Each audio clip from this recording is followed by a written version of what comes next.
So here we are on artboard number 3 of the file Art186 Shape Tools AI. This artboard is called Heart. First thing that we're going to do to draw this heart is we're going to go to our ellipse tool and start the crosshairs here. And we're going to hold down our Shift key to constrain our ellipse to a perfect circle. It should just snap to the grid here. Now we're going to look at how selection works. If we go to the selection tool, you can see this bounding box comes, and that allows me to change the overall shape and size of my ellipse. But that's not what I want to do. I want to do a finer level of editing here. So I go to my direct selection tool, the white arrow, click off to deselect, and I just want to click this one point right there. And you can notice that my control handles pop up when I do that. And I just want to delete this point. So I'm going to hit the delete key on my keyboard. And I'm going to change the fill here to pink so that we can a little bit better see what I did. So what was an ellipse and was a closed path has now gone to being an open path, and it's just a half a circle. Hit the escape key to get out of the swatches palette there. And now back to my selection tool. I'm going to grab this and hold down my Shift and Option keys and drag it over. The Shift key keeps it straight so it doesn't go up or down, and the Option key creates a copy. So now I still have my original if I want to go back to it. So here I have the top part of my half of my heart, and the next thing that I want to do is draw this curve so that I can edit it over here. Now, Illustrator has long had a line segment tool, which just allows us to draw straight lines. And if I hold down the Shift key, it constrains the line to perfect horizontal or perfect vertical or a 45-degree angle. These are straight lines, and with my direct selection tool, I can select the control points, and I can make them longer or shorter. I can move them around, and I can edit them, but I can't really make a curve, and a curve is what I need. So I'm going to get rid of this. And I can see that hidden under the line segment tool is a fairly new tool. I think it came in Illustrator 5 called the arc tool. I take that tool, I'm just going to draw a sample arc down here for you. You can see that that creates a curve that is sort of curving depending on where I put my mouse. And if I don't like the direction the curve is going in, I can hit my F key and that flips it. That's pretty easy to remember. Now, when I go to edit this line with my direct selection tool, you can see I get control handles. So now not only can I move the points, but I have control handles and I can edit the curve. So I think you can kind of see where this is going to go. So let's get our arc tool and go over here, and it's nice if you can see. Let me zoom in on this so we can see what's going on. Back to the arc tool. If you can see where it pops up anchor, that's very, very good, because that means that I will get both of these points in exactly the same place. So I'm just going to draw this down and try to get it exactly coming up to the line there. And that looks pretty good to me. So I notice by looking up here in my fill box that my fill has gone to none. And I'm just going to change it to pink so that I can kind of see what I'm doing. So I'm going to do Command 0 to get me back to my large view and go to my selection tool. I'm going to select these two shapes, and once again holding down Shift and Option, I'm just going to move them over here.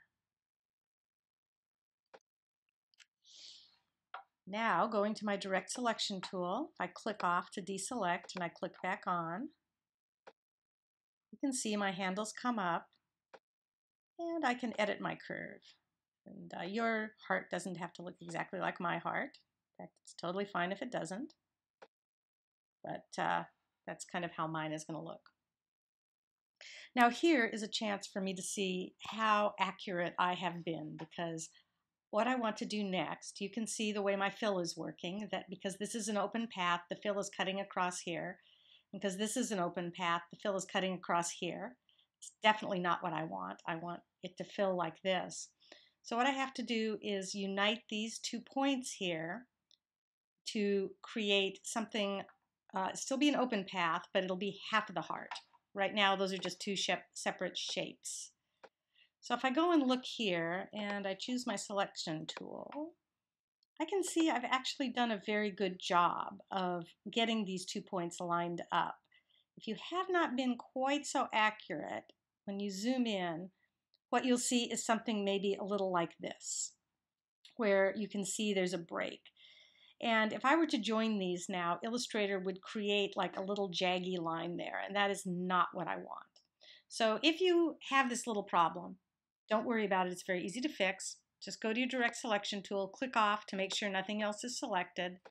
Select those 2 points only, and then just go to Object, Path, Average, and average on both points.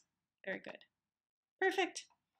With that still selected, or if you didn't have this problem, then just select those 2 and make sure nothing else is selected, and go to Object, Path, Join.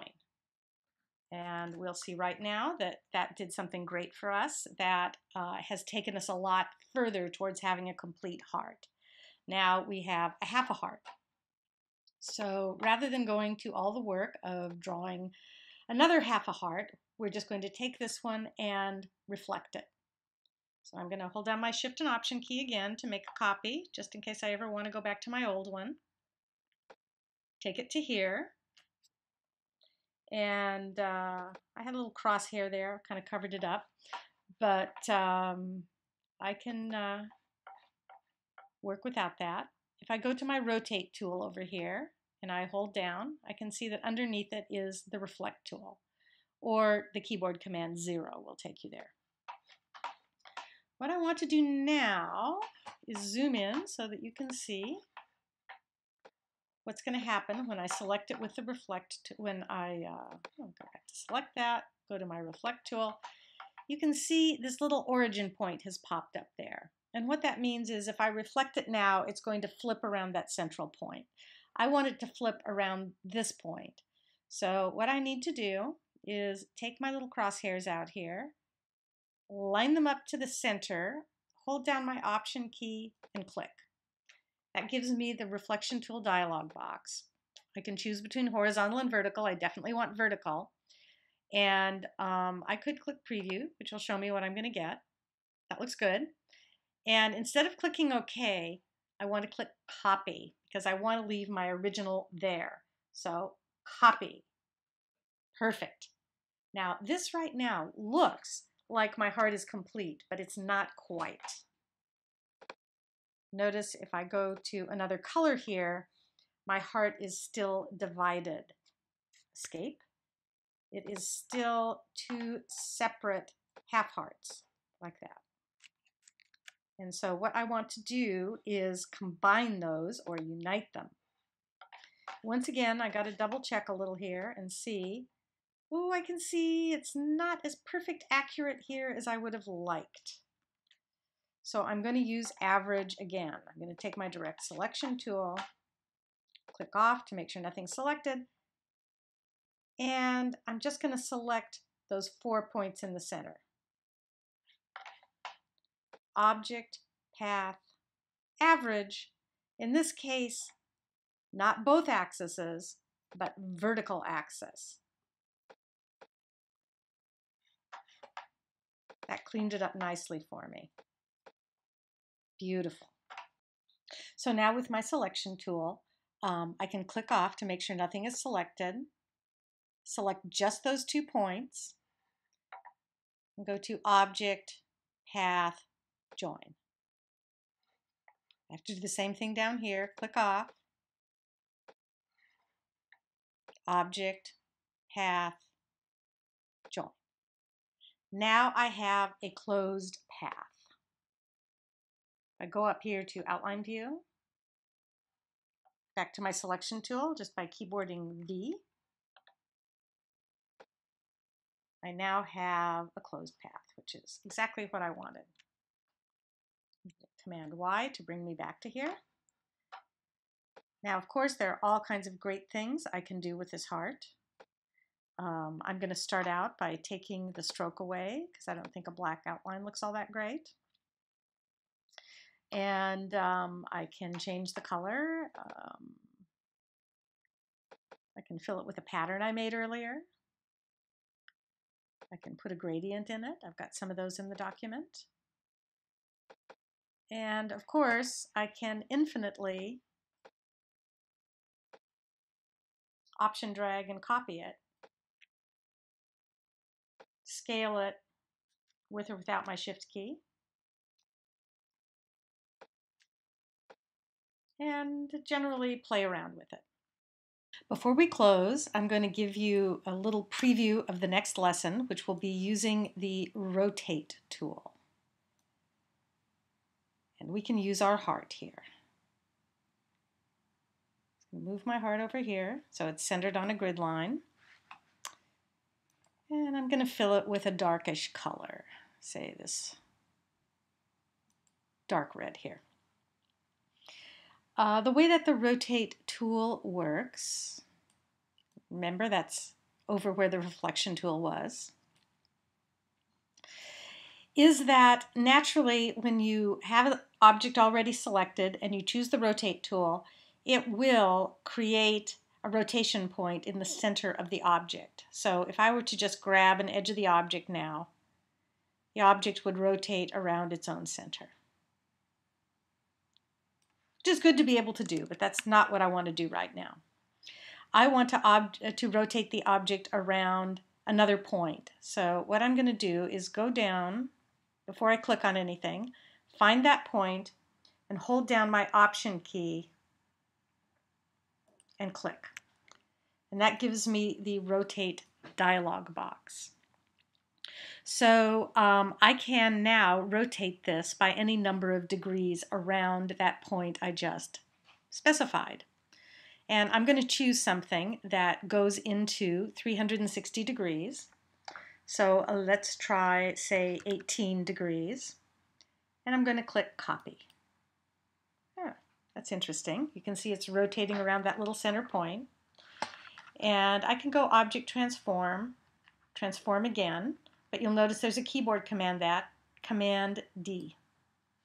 So I'm just going to hold down my Command key and go D, D, D, D, D, D, D, D, D, D, D.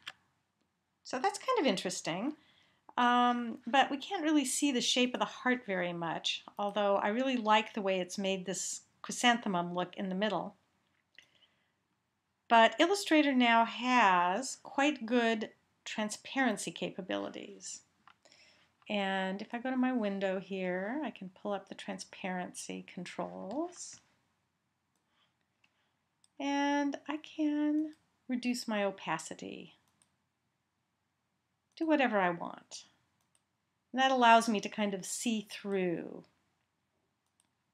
my colors and get a lot of really interesting effects. That's kind of nice. And I also have different blending modes. Those of you who know Photoshop will be very familiar with these. You can kind of fool around with those. Some will be interesting, some won't. But I often feel that this is one of the best ways to learn blending modes, is just to play around with them and see what you get. Very nice. So that gave us a little bit of a preview of the next lesson, which will be using the rotation tool to create a flower.